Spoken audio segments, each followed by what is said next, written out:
ബദർ അത് വെറും ഒരു യുദ്ധമായിരുന്നില്ല. 1000-ഓളം വരുന്ന ശത്രു സൈന്യത്തിന് മുന്നിൽ വിറക്കാതെ നിന്ന 313 സിംഹങ്ങളുടെ പോരാട്ടമായിരുന്നു. എന്നാൽ ആ പോരാട്ട ഭൂമിയിൽ മനുഷ്യ നേത്രങ്ങൾക്ക് കാണാൻ കഴിയാത്ത ചില അത്ഭുതങ്ങൾ കൂടി സംഭവിച്ചിരുന്നു. ഇസ്ലാമിക ചരിത്രത്തിന്റെ തലവര മാറ്റിമറിച്ച ആ മഹാസംഭവം നടന്നത് ഹിജ്റ 2-ാം വർഷം റമദാൻ 17-നായിരുന്നു.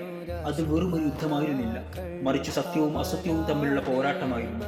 അസ്തിത്വത്തിനു വേണ്ടിയുള്ള മുസ്ലിങ്ങളുടെ ജീവൻ മരണ പോരാട്ടം. മക്കയിൽ നിന്നും പലായനം ചെയ്ത് മദീനയിൽ അഭയം പ്രാപിച്ച വിശ്വാസികളെ തകർക്കാൻ അബൂജഹലിന്റെ നേതൃത്വത്തിൽ 1000-ഓളം വരുന്ന സുസജ്ജമായ സൈന്യം പുറപ്പെട്ടു.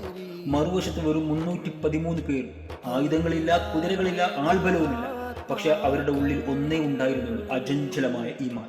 പ്രവാചകൻ മുഹമ്മദ് നബി സല്ലല്ലാഹു അലൈഹി വസല്ലമ ആ രാത്രിയിൽ വിതുമ്പിക്കരഞ്ഞ് പ്രാർത്ഥിച്ചു, അല്ലാഹുവേ, ഈ ചെറിയ സംഘം ഇന്ന് നശിച്ചു പോയാൽ പിന്നീട് നിന്നെ ആരാധിക്കാൻ ഈ ഭൂമിയിൽ ആരും ഉണ്ടാവില്ല. ആ പ്രാർത്ഥനയ്ക്ക് ആകാശത്തിന്റെ കവാടങ്ങൾ തുറന്ന് വിശ്വാസികളുടെ വാക്കുകൾക്ക് കരുത്തു പകരാൻ അള്ളാഹു മലക്കുകളെ ഇറക്കി. ആയിരക്കണക്കിന് മലക്കുകളെ അണിനിരത്തിക്കൊണ്ട് അള്ളാഹുവിന്റെ മറുപടി എത്തി. ശത്രുക്കളുടെ ഹൃദയത്തിൽ ഭയം നിറച്ചു. മുമ്പ് കേട്ടുകേൾവി പോലും ഇല്ലാത്ത അത്ഭുതങ്ങളാണ് പിന്നീട് ബദറിൽ വിരിഞ്ഞത്. പല സഹാബികളും സാക്ഷ്യപ്പെടുത്തി, തങ്ങളുടെ വാൾ ശത്രുവിന്റെ മേൽ പതിക്കുന്നതിന് മുമ്പേ അവരുടെ ശിരസ്സുകൾ തെറിച്ചു വീണിരുന്നു. ഇസ്ലാമിന്റെ കൊടിയ ശത്രുവായ അബൂജഹൽ വലിയൊരു സൈന്യത്തിന്റെ നടുവിൽ അതീവ സുരക്ഷാ വലയത്തിലായിരുന്നു. എന്നാൽ അൻസാരികളായ 2 കൊച്ചു ബാലന്മാർ അവനെ ആക്രമിച്ചു വീഴ്ത്തി.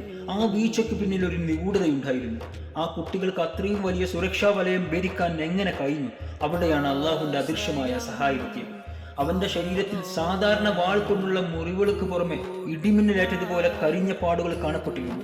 ഇടിമിന്നലിന്റെ മലക്കായ മിഖായേൽ അലൈഹിസ്സലാം അവനെ പ്രഹരിച്ചതിന്റെ അടയാളമായിരുന്നു അത്. ജിബ്രീൽ അലൈഹിസ്സലാം വലതുഭാഗത്തും മിഖായേൽ അലൈഹിസ്സലാം ഇടതുഭാഗത്തുമായി മലക്കുകൾ ആ പോരാട്ടം നയിച്ചു. അഹങ്കാരത്തിന്റെ ആൾരൂപങ്ങളായ 70-ഓളം ശത്രുക്കൾ മണ്ണടിഞ്ഞു. 14 രക്തസാക്ഷികളെ നൽകി മുസ്ലിങ്ങൾ അന്ന് ആ ബദറിൽ ഉജ്ജ്വല വിജയം നേടി.